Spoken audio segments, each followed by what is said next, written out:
Bismillahirrahmanirrahim. Assalamualaikum warahmatullahi wabarakatuh.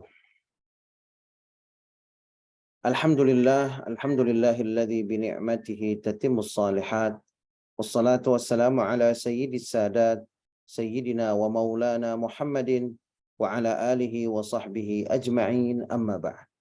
Qala Allah subhanahu wa ta'ala fil Qur'anil Karim, a'udzu billahi minasy syaithanir rajim. Bismillahirrahmanirrahim. Qul hal yastawi alladhina ya'lamun walladhina la ya'lamun innama yatadhakkaru ulul albab. Shadaqallahu maulanal azim.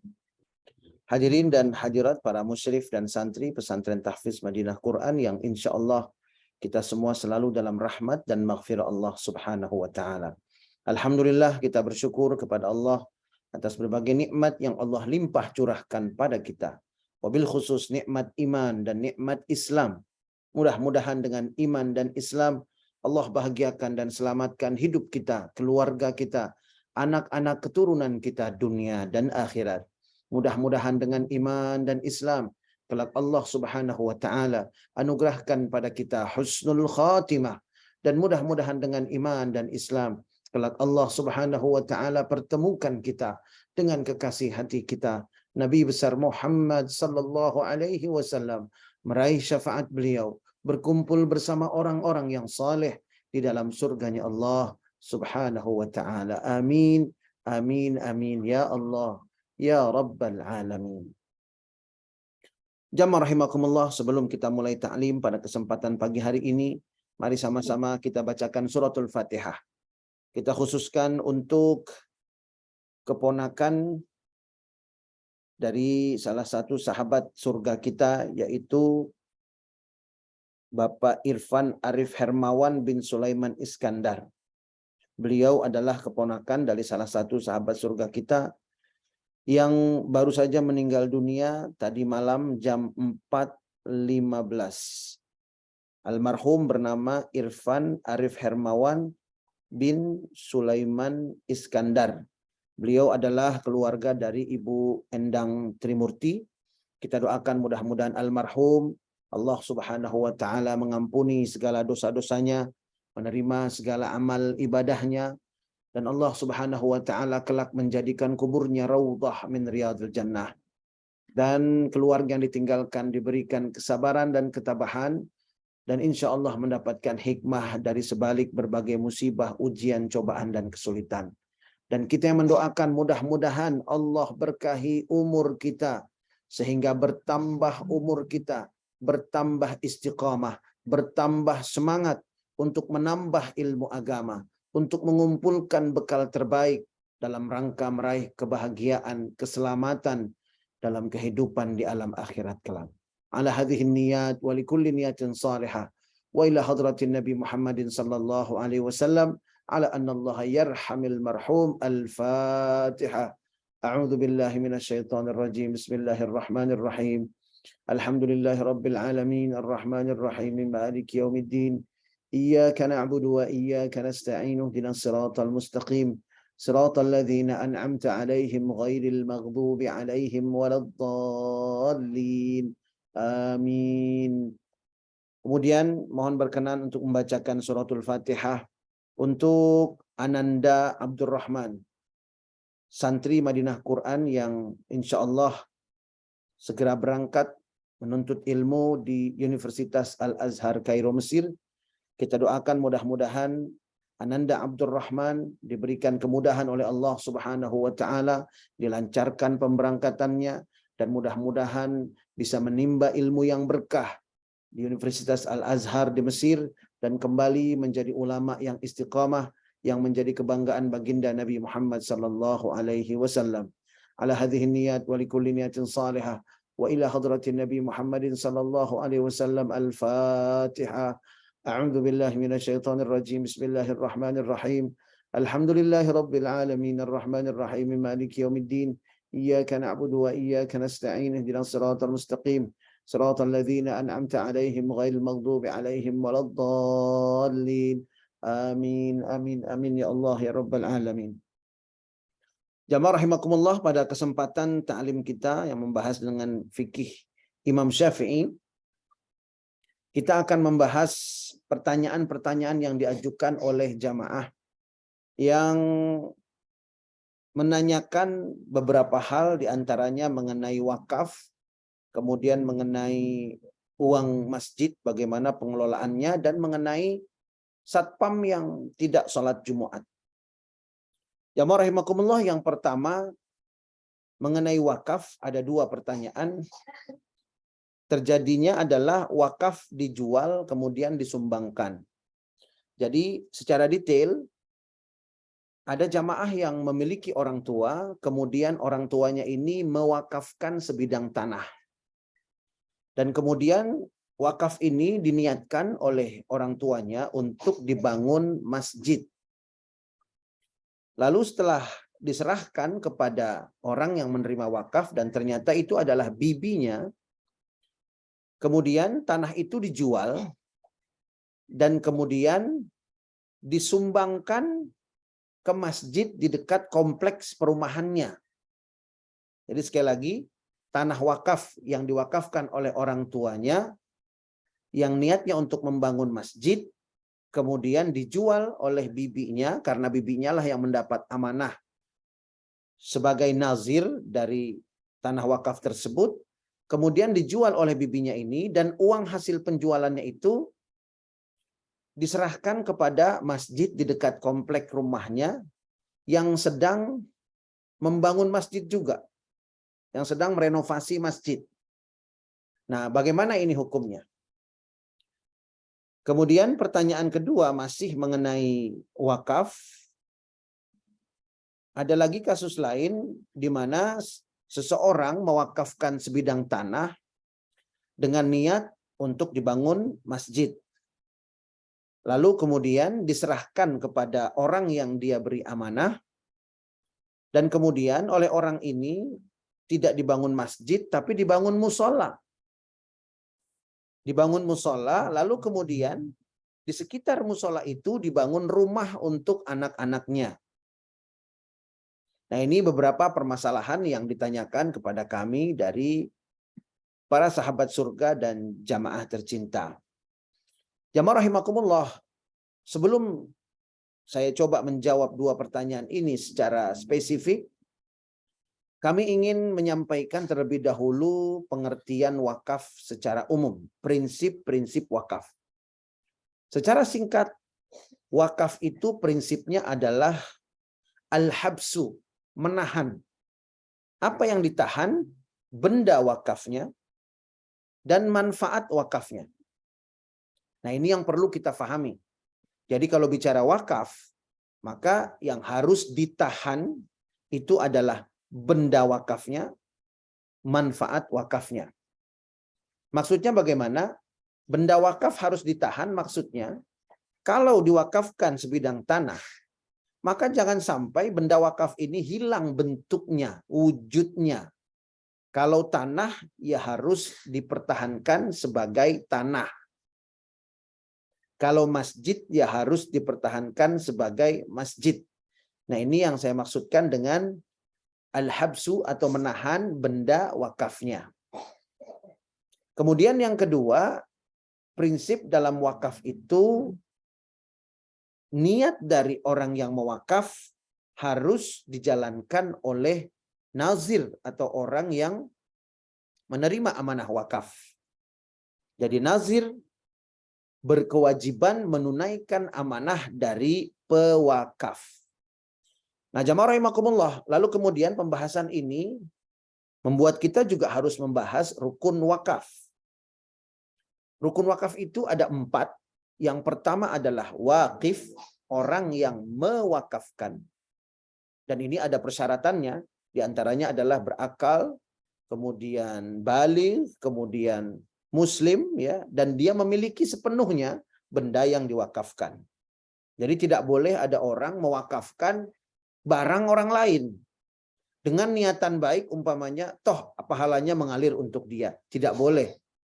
Wakaf itu harus benda atau harta yang menjadi milik sepenuhnya dari orang yang mewakafkan. Sekali lagi saya ulangi, wakaf itu harus benda yang dimiliki sepenuhnya oleh orang yang mewakafkan. Nah, ini wakif. Orang yang mewakafkan. Kemudian yang kedua, jamaah rahimakumullah, adalah mauquf, benda yang diwakafkan. Secara singkat syaratnya benda ini zatnya itu kekal, dalam arti kekal bukan selama-lamanya. Kekal itu artinya adalah manfaat dan daya tahannya itu jangka panjang. Jadi benda yang diwakafkan tidak boleh benda-benda dengan daya ketahanan dan daya manfaat jangka pendek. Seumpamanya ada orang umpamanya datang ke masjid, Pak DKM saya mau wakaf 100 bungkus nasi padang umpamanya. Nah kalau 100 bungkus nasi padang itu bukan wakaf. Karena manfaatnya pendek, singkat. Nah kalau mau maka akadnya adalah infak. Seperti itu. Saya mau infak nasi padang. Ada juga yang mengatakan saya mau infak 10 karton air mineral. Nah tidak bisa disebut sebagai benda wakaf karena manfaatnya jangka pendek. Nah ini yang kedua, benda wakaf. Lalu kemudian yang ketiga adalah mauqufun alaihi. Mauqufun alaihi, jamaah rahimakumullah, ini adalah orang yang menerima manfaat wakaf. Biasanya disebut dengan istilah nazir. Orang yang menerima manfaat wakaf. Orang yang diserahkan hak untuk mengelola wakaf. Nah, jamaah rahimakumullah, ini menunjukkan bahwa benda wakaf itu pemiliknya bukan pewakaf, karena setelah pewakaf itu menyerahkan wakafnya kepada nazir, maka benda itu bukan lagi miliknya, tetapi juga bukan menjadi milik orang yang menerima hak pengelolaan wakaf. Jadi dua pihak ini, antara pemilik dan penerima hak pengelolaan wakaf, bukan pemilik benda tersebut. Pemilik benda wakaf adalah Allah Subhanahu wa Ta'ala. Namun, pewakaf masih boleh memonitor dan mengevaluasi. Manakala terjadi penyimpangan, maka nazir boleh diganti. Tapi benda wakafnya tidak boleh diambil lagi. Contohnya umpamanya, udahlah, saya ini nazirnya umpamanya tidak amanah, sudah saya tarik lagi, saya batalkan. Sekarang ini saya mau jual aja uangnya untuk saya mau bangun villa umpamanya. Nah itu tidak boleh. Karena benda itu ketika diniatkan wakaf sudah bukan miliknya lagi. Jadi dia tidak berhak untuk memperlakukannya dengan sesuka hati. Yang dia boleh lakukan adalah jamaah rahimakumullah mengganti nazir dari pengelola wakaf tersebut. Itu pun kalau ada penyimpangan. Tapi kalau semena-mena umpamanya diganti begitu, itu tidak diperbolehkan. Seumpamanya nazirnya cakap, nazirnya bagus, kemudian nazirnya mengelola wakaf dengan baik, tapi karena umpamanya ada sesuatu dan lain hal, bukan karena kualitas pengelolaan, tetapi karena ada tendensi negatif begitu, maka itu tidak boleh. Jamaah rahimakumullah, nazir itu diganti. Kalaupun dipaksakan diganti, maka itu adalah salah satu bentuk kezaliman, di mana Allah akan membalasnya di dunia sebelum mendapatkan balasan di akhirat. Na'udzubillah tsumma na'udzubillah min dzalik. Nah, jamaah rahimakumullah, dari prinsip-prinsip ini maka kita akan mulai menjawab jamaah rahimakumullah pertanyaan tadi. Nah, yang terakhir dari rukun wakaf itu sighat. Nah, ini akan menjawab dua pertanyaan tadi. Sighat itu adalah ikrar wakaf. Ikrar wakaf dan bagaimana akad itu terjadi. Jadi sekali lagi saya selalu mengulang-ulang dalam Majelis Taklim Madinah Quran ini. Jamaah rahimakumullah, kalau urusannya itu dengan harta, kalau urusannya itu dengan pemindahan hak milik, maka nomor satu akadnya harus jelas. Sekali lagi, akadnya harus jelas kepada siapapun, bahkan kepada anak sekalipun. Kalau pinjam, bilang pinjam. Kalau hadiah, bilang hadiah. Kalau wasiat, bilang wasiat. Kalau hibah, bilang hibah.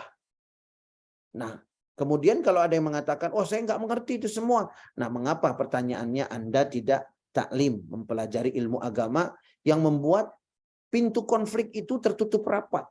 Dan kemungkinan konflik itu menjadi sangat kecil. Karena akadnya sudah jelas. Jadi sekali lagi, dalam transaksi apapun, akad harus jelas. Nah, jamaah rahimakumullah, wakaf dijual.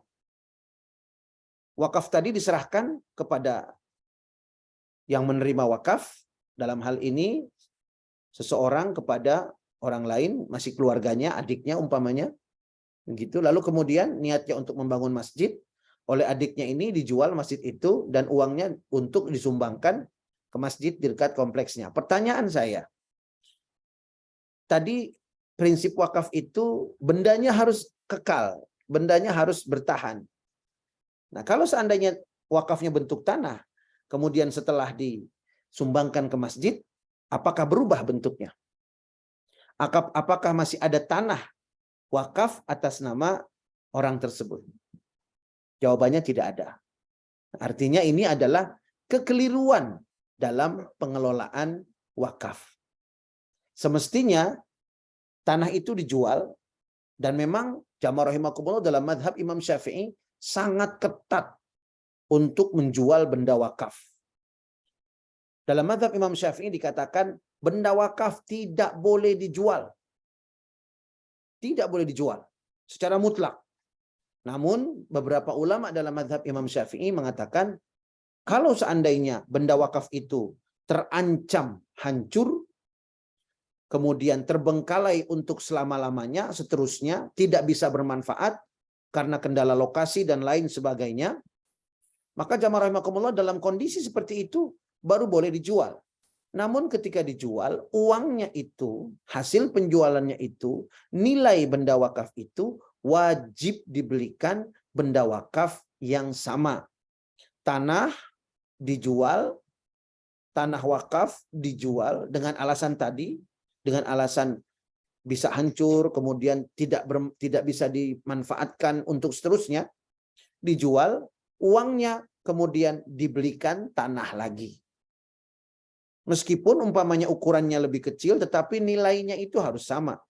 Umpamanya di desa dapat 1000 meter, dijual, kemudian di daerah yang lebih maju umpamanya dapat 500 atau 700 meter. Yang penting nilainya sama. Dijual, kemudian diganti.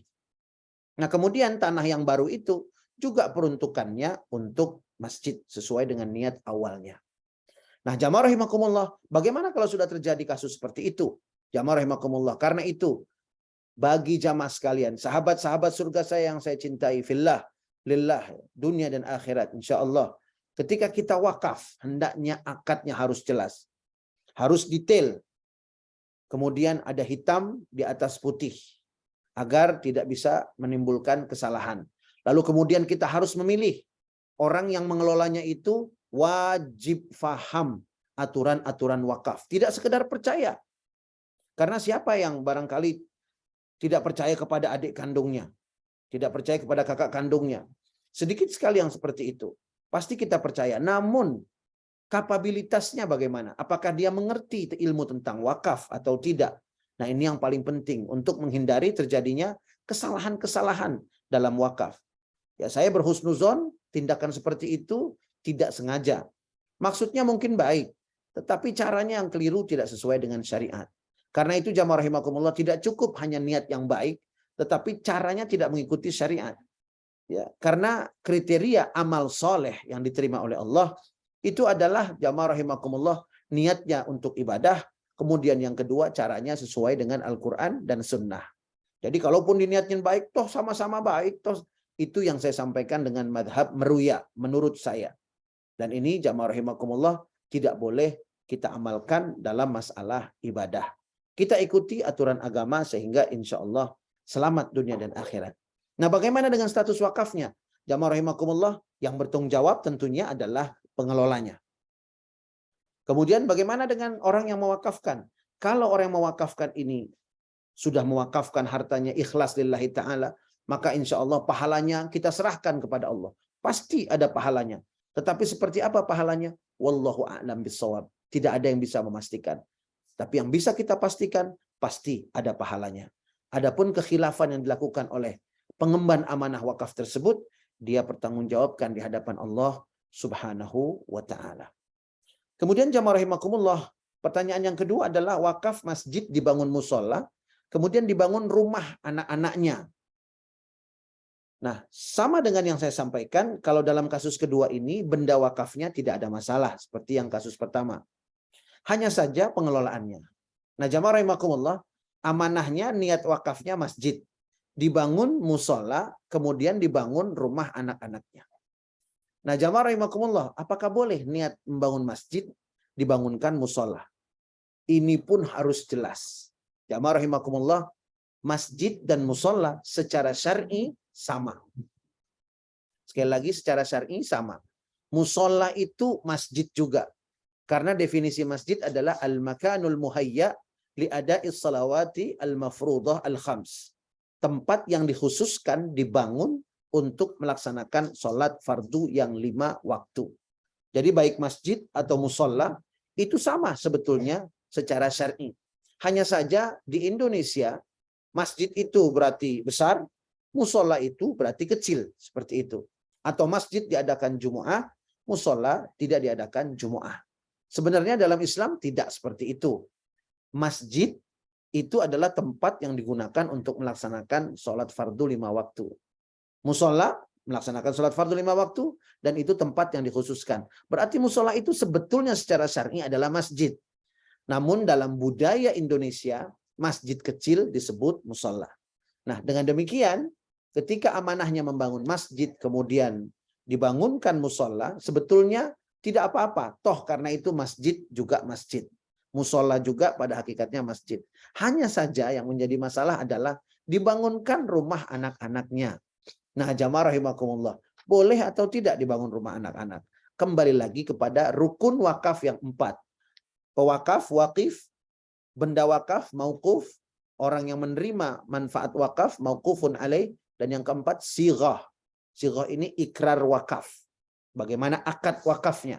Nah, jamaah rahimakumullah, seandainya orang yang mewakafkan itu mengatakan bahwa tanah ini saya niatkan, saya wakafkan untuk masjid, bukan untuk yang lainnya, umpamanya seperti itu, maka tanah itu hanya boleh untuk masjid. Tidak boleh untuk umpamanya bahkan dibangun gedung pertemuan yang disewakan kemudian hasilnya diberikan atau kembalikan kepada masjid. Tetapi kalau seandainya wakafnya itu niatnya adalah saya wakafkan untuk masjid dan semua kegiatan yang bisa mendukung masjid. Nah, maka pada saat itu kondisi akadnya seperti itu, boleh dia itu membangun gedung pertemuan dan lain sebagainya yang gunanya untuk masjid. Nah, kemudian dalam kasus ini dibangun rumah anak-anaknya. Boleh atau tidaknya hal itu tergantung dari pewakafnya.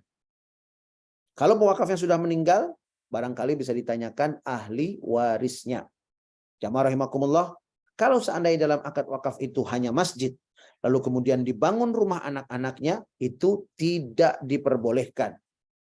Tetapi kalau seandainya akadnya itu, ini bangun masjid, kemudian sisa tanahnya, terserah Anda. Nah, terserah Anda berarti boleh dibangun rumah anak-anaknya dengan catatan.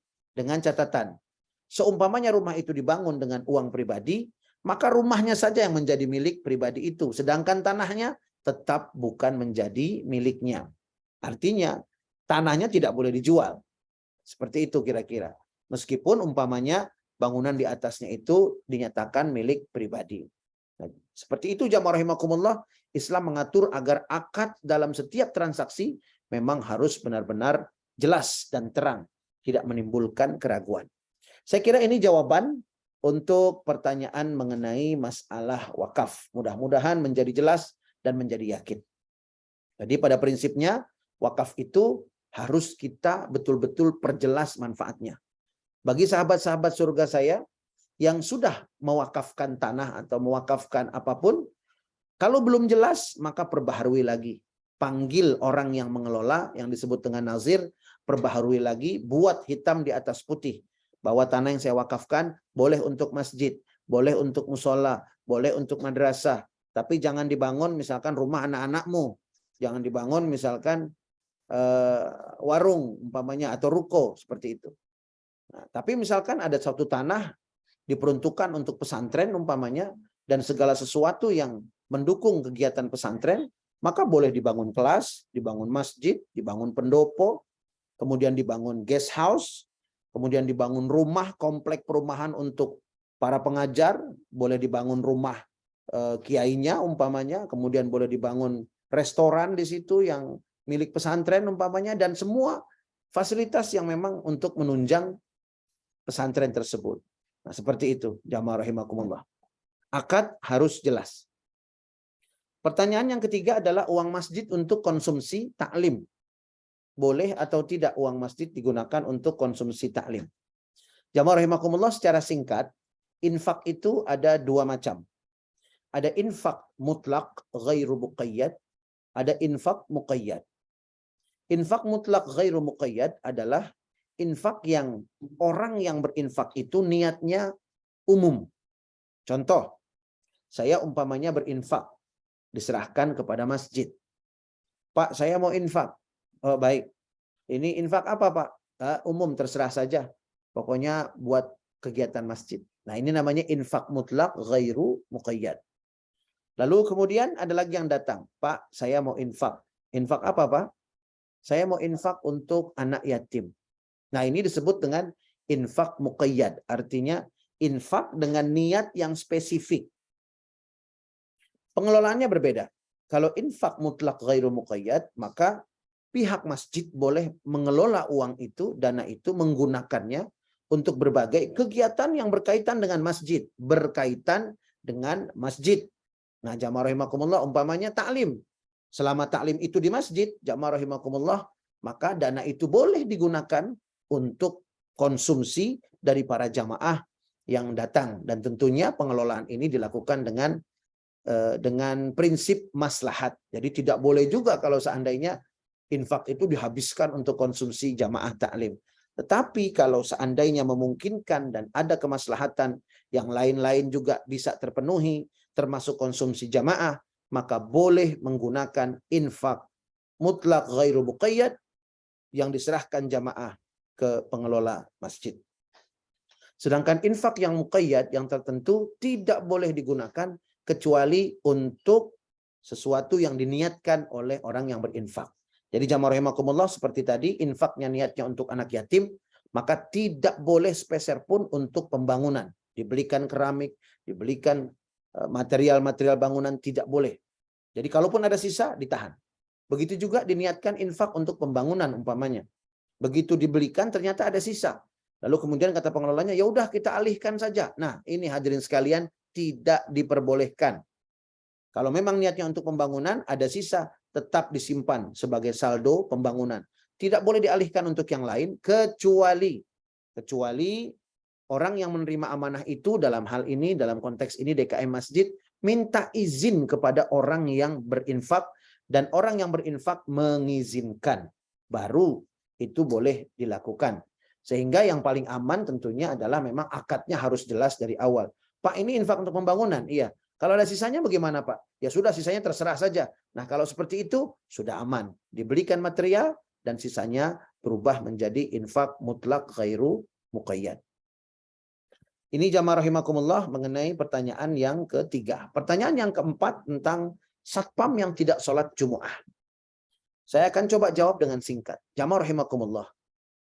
Abdullah bin Abbas pernah bertanya kepada Rasulullah SAW tentang hal-hal yang bisa menggugurkan kewajiban seseorang untuk sholat berjamaah.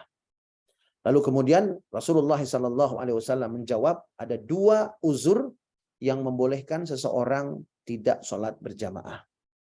Rasulullah menyebutkan yang pertama adalah min khaufin, karena ada rasa takut. Yang kedua au maradin, ada penyakit. Nah, jamaah rahimakumullah, jadi ketakutan, penyakit bisa menggugurkan kewajiban untuk sholat berjamaah bagi yang menganggap sholat berjamaah itu hukumnya wajib. Atau bisa menggugurkan hukum sunnah muakkadah bagi yang menganggap sholat berjamaah itu adalah hukumnya sunnah muakkadah.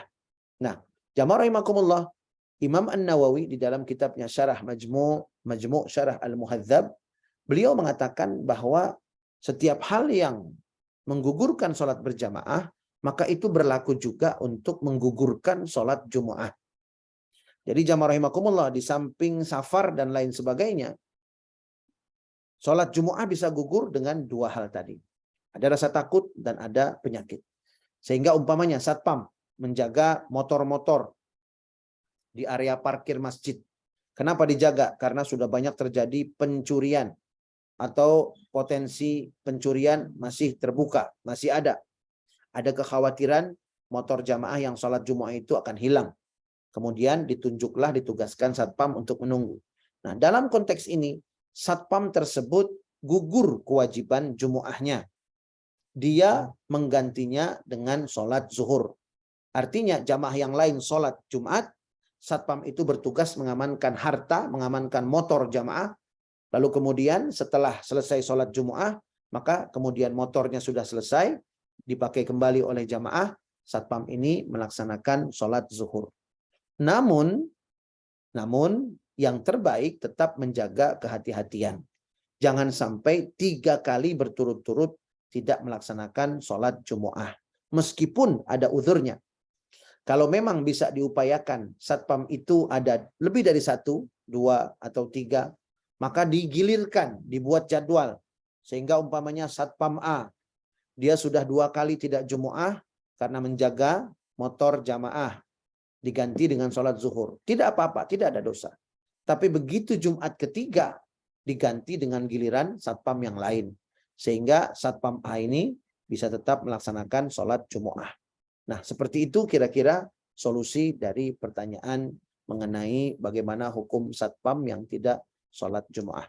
Mudah-mudahan jelas dan mudah-mudahan menjadi prinsip kita dalam menjalani kehidupan kita. Dan ingatlah bahwa masalah hidup kita ini menjadi jauh lebih ringan ketika kita menyelesaikannya dengan dasar-dasar syariat Islam. Karena syariat Islam ini lengkapnya luar biasa. Insya Allah mengurangi beban pikiran kita. Solusi-solusinya sudah ada di dalam syariat Islam kita ini. Tinggal kita mau bertanya ataupun mempelajarinya. Dengan syariat Islam, solusi yang kita dapatkan bukan hanya menyelesaikan masalah, tetapi kita mendapat pahala dan juga mendapatkan keberkahan dunia dan akhirat. Bismillahirrahmanirrahim. Alhamdulillahirrabbilalamin. Allahumma salli ala Sayyidina Muhammad wa ala ali Sayyidina Muhammad. Allahumma la tada' lana fi maqamina hadha dhanban illa ghafartah. Ya Allah, ampuni dosa-dosa kami yang hadir di majlis ini. Wala aiban illa satartah. Tutup aib kami dunia dan akhirat. Wala maridan illa syafaitah. Yang sakit, ya Allah, berikan kesembuhan. Wala dainan illa qadaitah. Yang masih berhutang, mampukan untuk melunasi hutang-hutangnya. Wala hajatan min hawaijid dunya wal akhirah illa qadaitaha wa yassartaha ya Allah ya Rabbal alamin. Yang memiliki rencana, mudahkan urusannya untuk kemaslahatannya dunia dan akhirat. Rabbana hab lana min azwajina wa dhurriyyatina qurrata a'yun waj'alna lil muttaqina imama. Ya Allah ya Rabbana, anugerahkan pada kami pasangan hidup kami, anak-anak keturunan kami. Jadikan mereka semua ya Allah penyejuk mata kami dan jadikan kami pemimpin orang-orang yang bertakwa. Rabbana ighfir lana wa liwalidayna warhamhuma kama rabbayana shaghira. Rabbana atina fid dunya hasanah wa fil akhirati hasanah wa qina adzaban nar. Wa sallallahu ala sayyidina wa maulana Muhammadin wa ala alihi wa sahbihi wasallam. Walhamdulillahi rabbil alamin. Kita tutup dengan doa kafaratul majlis. Subhanakallahumma wa bihamdika asyhadu an la ilaha illa anta astaghfiruka wa atubu ilaik.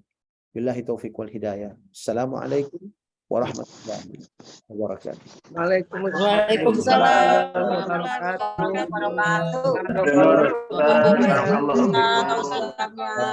wabarakatuh.